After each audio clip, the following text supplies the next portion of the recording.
तो स्टूडेंट्स, आज हम आगे बढ़ते हैं एक्ट 3 सीन 2 का नेक्स्ट पार्ट में, जिसमें पोर्शिया बेसानियो को जाते हुए देखती है. She watches him going to towards the casket and where he is going to perform that election process.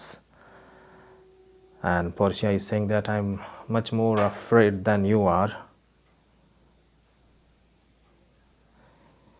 So in this part we got to know that both of the person, Portia and Bassanio, both have expressed their love for each other, and we readers, as a readers, also got to know about these things very well. So let's move on, go ahead. देखते हैं आगे क्या लिखा हुआ है. एक गाना चलते रहता है बैकग्राउंड में. देखिए वो गाना क्या कहता है. इसमें आप लोगों को बताना चाहते हैं यहाँ पर जो फैंसी वर्ड है, ये रहा. फैंसी वर्ड मतलब होता है फॉल्स लव. ठीक है. Tell me where is fancy bred in this song. ये पूछा जा रहा है कि बताइए फॉल्स लव कहाँ ओरिजिनेट होता है, कहाँ से वो पैदा होता है. और इन द हार्ट और इन the head. Is it born in the heart और इन द हेड. ये आपका हार्ट में पैदा होता है या फिर हेड में. ये कहना चाहता है कि normally what happens that true love is born, it is considered that true love is born in the heart and false love is born in the head. ऐसे माना जाता है. फॉल्स लव मतलब होता है लोग सोच विचार करते हैं, दिमागी तौर पर सोचते हैं. और ट्रू लव बिना कैलकुलेशन के हम लोग मतलब वो हो जाता है. There is no calculation behind that. तो इसीलिए पूछा जा रहा है, वो क्वेश्चन इसीलिए है, वो हार्ट से वो बॉर्न होता है या फिर हेड से जानबूझ के पूछा जा रहा है. ऑब्वियसली ये फॉल्स है तो हेड से ही होगा. How begot, how nourished, how is it born and how it grows. वो फिर कैसे फिर आगे बढ़ता है ये बताइए. ये पहला क्वेश्चन किया गया है. रिप्लाई आगे देखते हैं क्या रिप्लाई दिया जा रहा है इस सॉन्ग में. It is engendered in the eyes. तो ये किस में कहाँ पैदा होता है, बोलता है आँखों में. अब देखिए इस लाइन का एक बड़ा मीनिंग है. आँखों में पैदा होता है मतलब पता है, it means that people get impressed just to see the outward appearance. What pleases the eyes, man or woman falls in love with that thing. आँखों को जो भाता है उसी से प्यार करने लग जाता है. तो ये तो ट्रू लव नहीं ना हुआ. आँखों को जो सुंदर लगे वही ट्रू लव नहीं होता है. तो इसलिए यहाँ पे जो फैंसी जो फॉल्स लव है कहाँ पे पैदा होता है, आँखों में. मतलब आँखों को जो अच्छा लगा वही. With gazing fed and fancy. और इसको कैसे ये ग्रो करता है, बस देख कर ये चीज़ जो फीलिंग्स है, वो अट्रैक्टिवनेस जो है वो देख कर वो और बढ़ता है. इस तरह का जो फॉल्स लव होता है मतलब देख कर ही बढ़ता है. सपोज म्यूचुअल पर्सन आर बस staring at each other, so feeling increases. ऐसा बोल रहा है. ऐसा प्यार बोलते एक दूसरे को देख कर ही बढ़ता है. And fancy dies in the cradle where it lies. पर इस तरह का जो प्यार होता है, फॉल्स लव होता है, वहीं पे मर जाता है जहाँ पर ये पैदा होता है. मतलब आँखों को एक बार वो चीज़ बुरा लगने लग जाता है तो फीलिंग भी ख़त्म हो जाता है. जब तक आप अच्छे दिख रहे हो तभी तक प्यार है. जैसे अच्छा दिखना बंद हो गया मतलब आँखों में ही ना अच्छा दिखेगा और आँखों में ही ख़राब दिखेगा. तो आँखों को अगर अच्छा नहीं लगा देन गॉन, फीलिंग भी गॉन. तो this kind of false love is there. Let us all ring fancy's knell. तो चलिए हम लोग इस तरह के प्यार के अंत के लिए हम लोग डेथ बेल बजाएं. डेथ बेल जब कोई मर जाता है ना उसके लिए बजाया जाता है. तो इस तरह के प्यार नहीं चाहिए भाई. इसको जल्दी से इसको डिस्ट्रॉय करो, मारो. और इसके लिए हम लोग चलिए डेथ बेल बजाते हैं. मतलब इस तरह का प्यार नहीं चाहिए किसी को. Ding dong bell. तो गाना वो मतलब रिंग भी बजाने लग जाता है. अब उससे हिंट्स ले रहा है बेसानियो. उसको तो पूरा समझ गया है बेसानियो कि ये गाना क्या कहना चाहता है. So may the outward shows be least themselves. बोलता है जो आउटर अपीयरेंस की जो चीज़ें हो ना वो बहुत ही कम क्वालिटीज़ उसके अंदर होता है. और एक्चुअल रियलिटी जो होता है वो बहुत ही कम होता है उसके अंदर. वो बता नहीं पाता है एक्चुअल रियलिटी क्या होता है. सो आउटवर्ड अपीयरेंस सही चीज़ हमें कभी भी नहीं बताता है. ये कह रहा है बेसानी पहला लाइन में. The world is still deceived with the ornament. ये जो पूरी दुनिया है धोखा खाती है इसी डेकोरेटिव थिंग से। कोई भी चीज़ अच्छा दिख गया, लोग धोखा खा जाते हैं, उस पर पड़ जाते हैं, उस चीज़ को ख़रीद लेते हैं, बाद में धोखा मिलता है। इन लॉ, कानूनन, जब भी कोई मतलब कानून, जैसे कि दो वकील होते हैं ना, लड़ रहे हैं, वहाँ पे कोर्ट की बात कर रहे हैं। इन लॉ क्या होता है? What plea so tainted and corrupt. जो कोई भी अगर आर्गुमेंट कर रहा होगा, ठीक है, ठीक है, किसके लिए? किसी क्राइम हुआ है उसके लिए आर्गुमेंट, उसको बचाने के लिए आर्गुमेंट हो रहा है। सोचिए, so tainted and corrupt, the crime is so it is corrupt, it is the heinous things, but being seasoned with a gracious voice, पर उस क्राइम को बहुत ही सॉफ्ट, बहुत ही एकदम एलोकेंट डेकोरेटिव वॉइस से क्या किया जाता है? उसको ऐसे सजा के बोलता है कि उसका जो क्रिमिनल डिग्री है उसका, ठीक है, द एक्सटेंट ऑफ क्रिमिनलिटी, ठीक है, वो चीज़ तो ढक जाता है। Extent of that bad things get hidden, वो ढक जाता है। जो वकील होता है इतनी अच्छी तरीके से उस चीज़ को कहता है कि भाई इसने तो कुछ किया ही नहीं है, बस थोड़ा सा मर्डर ही कर दिया है, क्या गलती किया है, मतलब इतने अच्छी तरीके से बोलता है कि लगता ही नहीं कि उसने कोई क्राइम किया है। तो एक अच्छा वकील या फिर एक धोखेबाज वकील कहेंगे कि किसी भी क्राइम को छिपाने की कला में माहिर होता है, बहुत अच्छे अच्छे वर्ड यूज़ करता है उसको ढकने के लिए।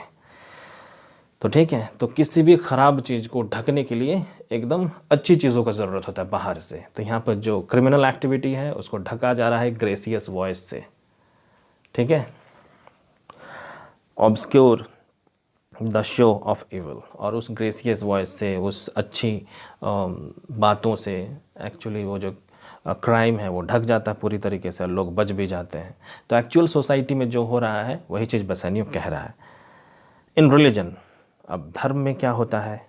व्हाट डैम्ड एरर, जो कि एक महापाप है, कोई भी चीज़ एक महापाप है, बट सम सोबर ब्रो मतलब सोचिए कोई प्रिस्ट टाइप का इंसान, ठीक है, प्रिस्ट एकदम पुजारी टाइप का इंसान, विल ब्लेस इट, लेकिन वो क्या करेगा? इस पाप को भी पूरा अच्छा बता देगा। ब्लेस इट मतलब इसको अच्छा बताएगा। And approve it with the text, और बोलेगा नहीं ये चीज़ तो भाई हमारे रिलीजियन बुक्स में लिखा हुआ है, तो ये गलत कैसे हो सकता है? तो उस टेक्स्ट की मदद से वो उसको सही साबित कर देगा। तो मतलब जो भी है ये गलत काम ही हो रहा है ना, हर बुरी चीज़ को अच्छी चीज़ों से ढका जा रहा है। Hiding the grossness with fair ornament, तो यहाँ पर भी वही जो चीज़ हो रहा है, जो ग्रॉसनेस है, जो सीन है, जो पाप है, उसको ढका जा रहा है एकदम। Examples of the holy books, उससे ढका जा रहा है। तो यहाँ पर मेन थीम यही है। So valueless things are being covered and it is made attractive, इसे और अट्रैक्टिव बनाया जा रहा है। And people get deceived to see that, अब लोगों को धोखा खा जाते हैं कि भाई ये तो बहुत अच्छा दिख रहा है बाहर से, लेकिन अंदर से उसमें क्या होता है? अंदर में वो वैल्यूलेस थिंग्स होता है जब आप उसको रियलिटी में खोजने जाएं तो। There is no vice so simple but assumes some mark of virtue on his outward parts. So इसी तरीके से बोल रहा है कि ऐसा कोई भी सिन है ही नहीं, हमारे दुनिया में ऐसा कोई पाप है ही नहीं जिसके ऊपर इस तरह का जो ऑर्नामेंट से ना ढका हुआ है। हर पाप बाहर से ढक के रख दिया जाता है, हर बुरी चीज़ को बाहर से ढक के रख दिया जाता है। How many cowards whose hearts are all as false as stairs of sand wear yet upon their chins the beards of Hercules and frowning Mars। तो और एग्जांपल्स ले रहा है सोसाइटी में, ऐसे ही बहुत सारे बोलता है डरपोक कायर इंसान होते हैं। How many cowards whose hearts are all as false, उनके जो हार्ट होते हैं उतने ही कमज़ोर होते हैं जितने कि एक सैंड का स्टेयर केस। ऑब्वियसली एक सैंड का अगर आपको सीढ़ी बना दिया जाएगा तो सीढ़ी में आप यूज़ कर पाओगे, चढ़ पाओगे? नहीं। तो बोलता है ऐसे ही हमारे सोसाइटी में लोग होते हैं, फॉल्स लोग, कावर्ड लोग, जो अपने आप को बहुत ही बहादुर कहते हैं, लेकिन एक्चुअली तो बहादुर है ही नहीं ना, वो लोग डरपोक हैं। एंड वेयर मतलब अपने आप को कवर कर लेते हैं, जो वेयर मतलब अपने आप को कवर कर लेता अपने फेस को, ठीक है, किससे कवर करते हैं?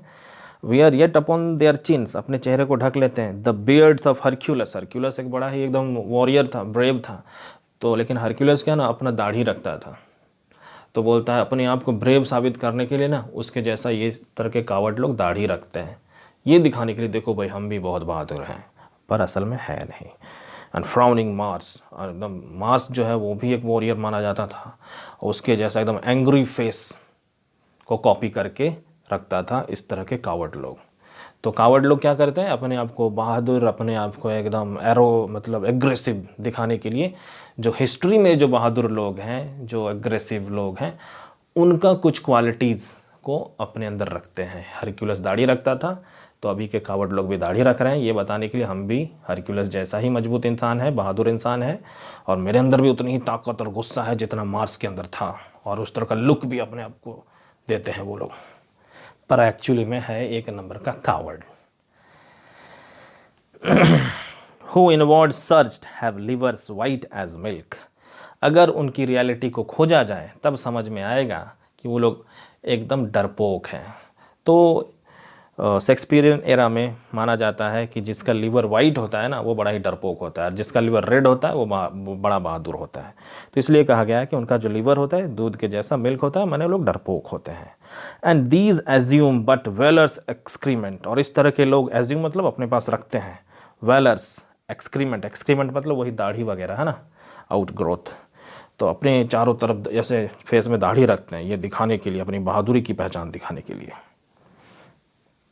टू रेंडर देम रीडाउटेड लुक, और अपने आप को ये साबित करने के लिए कि वो लोग बहुत ही बहादुर हैं। ठीक है, अब आ जाते हैं लुक ऑन ब्यूटी, अब खूबसूरती के फील्ड में आ जाइए, बेसेनियो कह रहा है।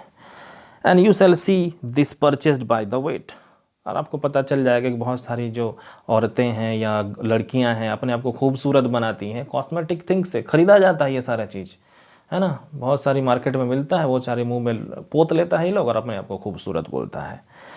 तो ये तो हो गया आर्टिफिशियल खूबसूरती ना, वो तो रियल खूबसूरती तो हुई नहीं। Which therein works as a miracle in nature, एकदम चमत्कार लग जाता है, जो खूबसूरत होती भी नहीं वो भी बड़ी सुंदर लगती है इन कॉस्मेटिक चीज़ों से। तो बेसेनियो हर फील्ड को वो कैप्चर कर रहा है, वॉर को फील्ड को कैप्चर कर रहा है, लॉ को कैप्चर कर रहा है, हर जगह जहाँ जहाँ धोखा मिलता है बाहरी अपीयरेंस से, वो सारा एग्जाम्पल यहाँ पे बेसेनियो दे रहा है। तभी है वो किस फील्ड में, ब्यूटी के फील्ड में है, महिलाएं जो सुंदर लगती हैं उस फील्ड में वो डिस्कस कर रहा है। Making them lightest that we are most of it, और ये भी बोल रहा है कि वही औरत इसको सबसे ज़्यादा यूज़ करती हैं जो कि कैरेक्टर वाइज बड़ा ही लो होती हैं। लाइटेस्ट मतलब लाइट इन कैरेक्टर, ऑनेस्ट होती नहीं ये औरतें, ये लोग ज़्यादा अपने आप में वो कॉस्मेटिक चीज़ यूज़ करता है। So are those crisped snaky golden locks, और इसी तरीके से क्या होता है, ये जैसी महिलाएं लोग क्या करती हैं, अपने सर में मतलब माथे पे इन लोगों का बहुत ही एकदम स्नेकी, एकदम करली, बहुत ही सुंदर बाल ये लोग लगाते हैं, है ना। और एक्चुअली ये बाल किसके होते हैं पता चलेगा। Which make it such wanton gambols with the wind, और जब हवा बहती है तो कितना खूबसूरत इसका लुक होता है, बहुत ही अच्छा लगता है। अपॉन सपोज्ड फेयरनेस, है ना, जो किसी ऐसा लगता है कि उनके चेहरे के ऊपर ऐसे मालूम होता है कि मान लेते कि एकदम लाइवली लॉक्स, एकदम लगता है उसी का अपना बाल है जैसा लगता है। Often known to be the dowry of the second head, लेकिन इस तरह की खूबसूरत बाल ज़्यादातर क्या होता है, दूसरों का बाल को यूज़ किया जाता है, माने आर्टिफिशियल बाल, है ना। Dowry of the second head मतलब आर्टिफिशियल जो बाल मिलते हैं ना वो सब लगा के लोग अपनी खूबसूरती बढ़ाता है और लोगों को दिखाता है कि देखो हम कितने खूबसूरत हैं, मेरे बाल देखो कैसे करली है, उड़ रहे हैं, हम पूरी तरह से एकदम हीरोइन बन गए हैं। चलिए आगे पढ़ते हैं। The skull that bred them in the sepulchre, और जिस माथे पे वो उगा था वो बाल, वो कहाँ पर है, वो तो अभी ज़मीन के नीचे कब्र में है।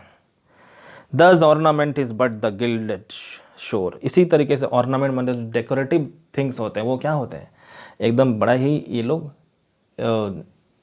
डिसिसिव होते हैं, मतलब धोखा देने वाली चीज़ होते हैं, ऑर्नामेंटल चीज़, डेकोरेटिव चीज़, ठीक है। गिल्ड शोर माने डेंजरस शोर। To a most dangerous sea, the beauteous scarf veiling an Indian beauty. तो ये जो गिल्डेड शोर होते हैं, गिल्डेड शोर मतलब होता है कि दूर से नज़र आता है कि हाँ वो शोर सेफ़ है, ठीक है, एक शिप के लिए वो शोर सेफ़ है, बड़ा ही अट्रैक्टिव लग रहा है, लेकिन एक्चुअली में वो शोर, वो किनारा बड़ा ही डेंजरस होता है, वहाँ पे शिप जाने से फंस जाता है और निकल नहीं पाता है। और उसको कंपेयर कर रहा है the beauteous scarf veiling an Indian beauty, वो अपने आप को वो ढक लेता है उस ब्यूटीफुलनेस से, वो गिल्डेड शोर, ताकि जो शिप से जो लोग आ रहे हैं उसके रियल डेंजर को ना देख पाए, मतलब वो शी के वर्ल्ड में भी घुस गया है। In a word the seeming truth which cunning times put on to entrap the wisest. तो the seeming truth in a word मतलब समरी ये है, जो बेसैनी अभी तक जितने भी एग्जाम्पल्स दिया उसका समरी ये बताता है that the seeming truth it means the outer world appearance which cunning it means the what should I say, the cunning people, है ना, क्राफ्टी पीपल बोलेंगे यहाँ पे, जो धोखेबाज लोग होते हैं, पुट ऑन अपने अंदर, अपने ऊपर ये एक मास्क चढ़ा लेते हैं, है ना, एक डेकोरेटिव ऑर्नामेंट अपने ऊपर चढ़ा लेते हैं। एक्चुअली वो लोग वैसे होते नहीं, पर अपने ऊपर एक ऐसा अपीयरेंस लगा लेते हैं। क्यों? टू एंट्रैप द वाइजेस्ट, ताकि वो लोग जो वाइज पीपल हैं उनको वो लोग धोखा दे सके, उनको फंसा सके। सो फंसाने के लिए आउटर डेकोरेटिव होता है। Therefore then thou gaudy gold, इसलिए you the shiny gold, hard food for Midas, I will none of thee.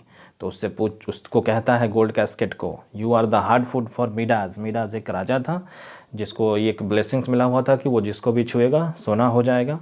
तो वो उसी चीज़ को रेफ़र करके यहाँ बेसन ये बोल रहा है, तुम तो भाई किसी को, तुम एक ऐसे चीज़ हो जो उसको बचाने के काम में भी नहीं आया मिडाज को, क्योंकि वो जिसको छूता था सोना हो गया। तो you cannot be the substitute of food, तुम तो फूड के भी सब्सटीट्यूट नहीं थे उस केस में।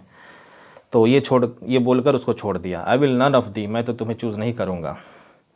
नॉर नन ऑफ दी दो पेल एंड कॉमन ड्रज, ना ही उसको बोला सिल्वर को, that you looking so pale and so common thing between man to man and you pass from man to man, you are so common, I am not going to choose you either, हम तुमको भी choose नहीं करने वाले हैं। But thou meagre lead, but you simple lead, which rather threatens than dost promise aught, and you are scaring me than pleasing me, तुम तो मुझे ज़्यादा डरा रहे हो, है ना, तुम्हारा जो इंस्क्रिप्शन जो लिखा हुआ है वो मुझे ज़्यादा डरा रहा है। that one has to risk everything, on the contrary that another casket has promised that yes you would get what you want, you would get what you deserve, इस तरह की चीज़ें, अच्छी चीज़ें वो लोग प्रॉमिस कर रहा था। लेकिन ये जो लेड कैस्केट है ये तो उसको डरा रहा है। तो वही चीज़ वैसे नहीं कर रही, you are threatening me rather than promising. So उससे बड़ा इंप्रेस हो जाता है बेसैनियो लेड से। ताई पेलनेस मूव्स मी मोर, आपका जो ये सिंपल सिटी है, पेलनेस मतलब सिंपल सिटी, ज़्यादा मुझे अट्रैक्ट किया है। मूव्स मी मोर देन एलोकेंस, जो एलोकेंस मतलब बाकी सारे जो बहुत अच्छे अच्छे वर्ड यूज़ किया गया है बाकी सारे कैस्केट में, दोज एलोकेंसी डिड नॉट मूव मी, वो एलोकेंसी से हम उतना ज़्यादा मूव नहीं हुए। वो जो अच्छी बातें जो लिखी हुई थी बाकी कैस्केट में उसने हम ज़्यादा इम्प्रेस नहीं हुए। लेकिन तुम्हारा जो लुक है, जो सिंप्लिसिटी है और जो तुम्हारा इंस्क्रिप्शन है जो डरा रहा है, इनसे हम बड़ा अट्रैक्ट हुए, एक्साइटेड हो गए हम। And here choose I joy be the consequence, इसलिए मैं तुम्हें चुनता हूँ। और वो विश करता है कि मे आई विन, और मैं ही जीतूँ, ये विश करके वो अपना सेंटेंस ख़त्म करता है। तो स्टूडेंट्स हम भी यहाँ ख़त्म करते हैं, हम बहुत जल्दी इसके नेक्स्ट पार्ट को भी लेकर आएंगे। Till then take care of yourself, bye.